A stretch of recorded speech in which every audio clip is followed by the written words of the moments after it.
Well, it's getting close to 6:30 in the evening. We've just come off air. We finished the F1 Forum. I hope you pressed red and joined us for that. And then we have to pre-record all of the links for the BBC Three Highlights programme. We've done that as well. And so if you take a look around us, you can see the sun is setting. Everyone in the TV compound clearing up, finishing off their day's work. Eddie Jordan's just been chatting to Sunil. Sunil, give us a wave. That's Sunil, one of the VT producers who chooses a lot of the music. He's been filming with some Red Bull flags, so he's returning those to Red Bull. How was the weekend from your perspective, Eddie? Because people see what you do on the TV. What do you do the rest of the weekend at a Grand Prix?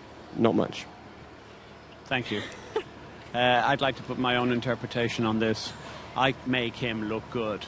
So all the grannies, all the young kids, everyone watching the programme, he would be a shadow of himself without David Coulthard and Eddie Jordan. We make him look even better than he is. I've been trying to say that for weeks. Thank you for doing it for me. Well done this weekend, Eddie. We'll see you in a bit. Now, come up here, because this is our production office, because obviously when we're on the road, we've still got scripts to write and decisions to make and shows to prepare. And, right, I think this is them acting up to the camera. It's not normally this busy in here. Look at this. Everybody on the phone, Willow typing, clearly typing nothing. I'll just go around and introduce you to people. This is Anne, the production manager. Hello, Anne. Yeah, very good. This is Sarah over here. Hi, Sarah. This is Boydie, one of the VT producers. So these guys produce the films. Of course, you know Lee Mackenzie well. This is Rachel. We've been nice to her because she's Anne's boss, and she's come to see Anne for the weekend. And then turning around, you can see Eddie just sort of getting in the way, and Tony Maybe, one of the editors, and Steve Aldous. Now, Steve is the assistant editor, so he hangs out with David and I during the races. What's it like standing off camera and sort of watching the mayhem unfold during the programme? It's very exciting, and I hope that we can get some of that across so that the viewers realise just how exciting it is for all of us. Keeping EJ under control is my biggest challenge of the weekend, to be honest. That's the difficult part of the whole weekend, isn't it?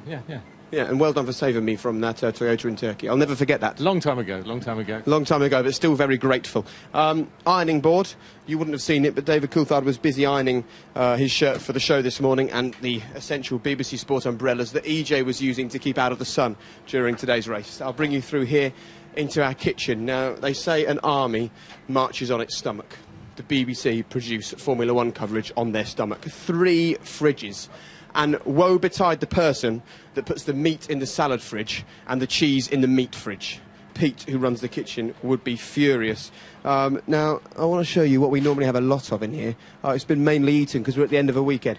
Mark, the editor, who you'll meet in a moment, loves his chocolates, and we normally have to have stacks of chocolate. But you can see that at the end of a Grand Prix weekend, there's not a lot left in the fridges, is there? It's been a busy one. Quick look in here. This was an edit facility throughout the weekend, but it no longer is because it's all been cleared away. So let's go through here. My favourite is mozzarella, ham, avocado, no bread. Because when you're standing next to David Coulthard on the TV, it's very easy to look overweight. Right, Ian, I'll help you down here because this is metal and painful. Can I see it come down the steps? There you go.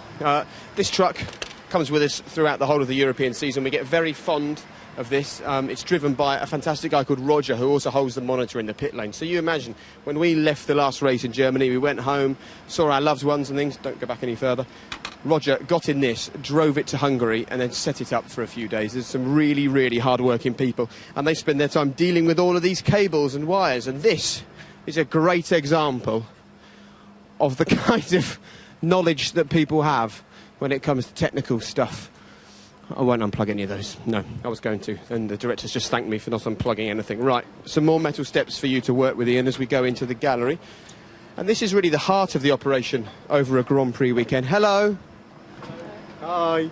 Rachel, turn around this way. This is Rachel's first weekend on Formula One as our PA. So you can see not 1, not 2, not 3, but 4 stopwatches to try and make sure that the programme runs to time. How did we go today? Absolutely fine. Did we? As always. Oh, of course. Because you're a professional.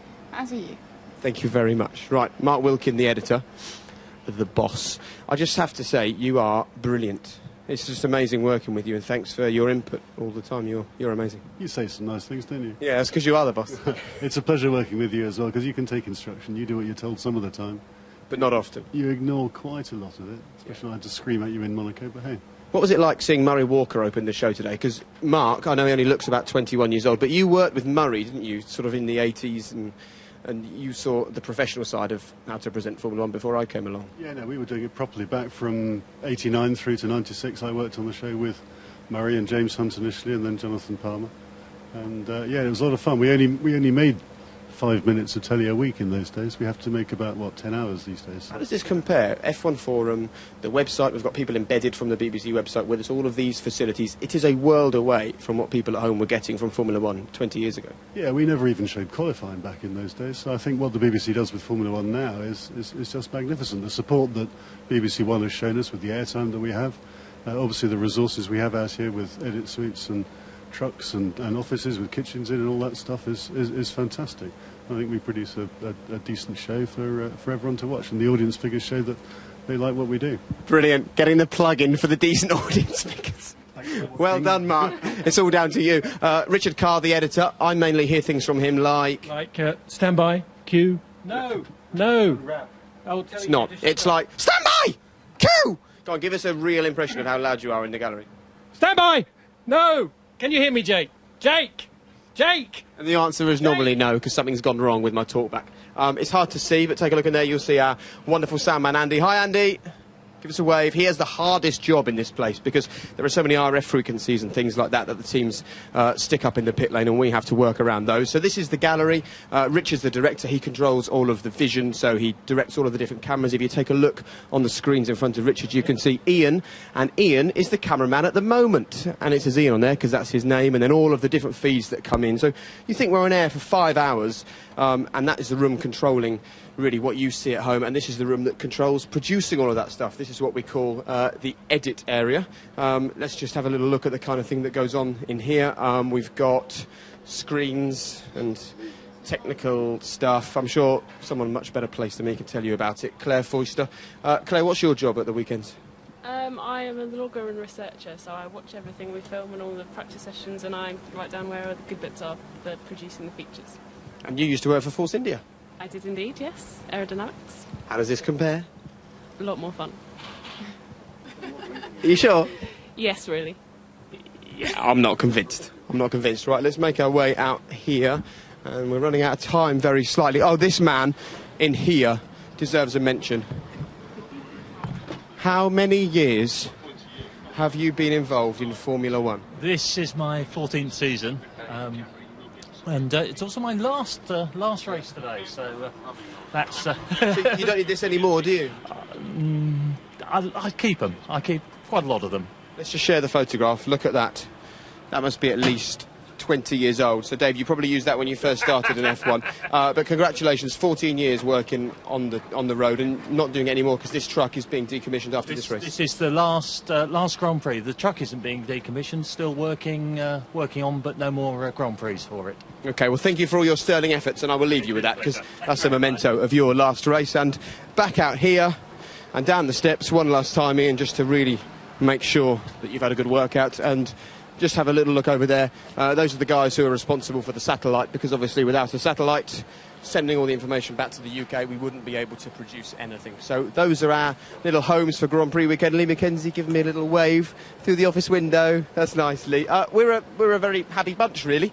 We turn up on a Thursday, we leave on a Sunday, and our mission and our aim is just to try and make Formula One as accessible and as exciting as possible for all of you. And I hope that we do the job to your approval. So thanks very much for watching this weekend, and we won't see you now for a month. So prepare yourselves for the Spa Grand Prix, because we'll all be very, very full of energy. Thanks for watching the video blog, and I'm now going to go and have a lie down.